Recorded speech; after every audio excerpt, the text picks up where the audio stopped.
Ka-driver, ikaw ba ay isang baguhang driver? Dapat alam mo rin to. Sino ba ang susundin?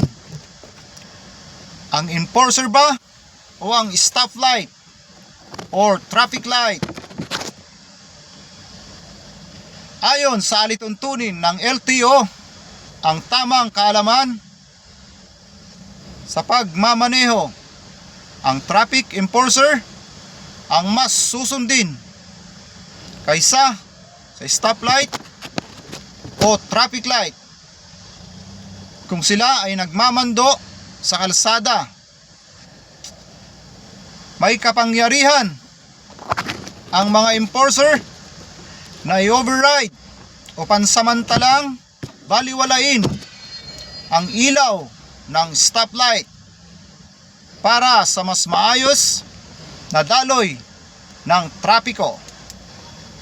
Bakit nga ba traffic enforcer ang dapat sundin? Dahil mas nakikita nila ang aktwal na sitwasyon sa kalsada, at may mga pagkakataon pang uunahin ang isang direksyon para bigyang daan ang mas maraming sasakyan at daraan na emergency. Ganun pa man mga ka-driver, ang mga traffic sign at traffic signages ay dapat bigyan natin ng pansin para iwas huli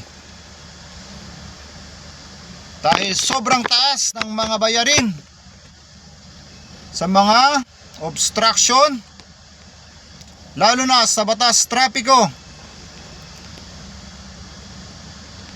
Hanggang dito na lang mga ka-driver.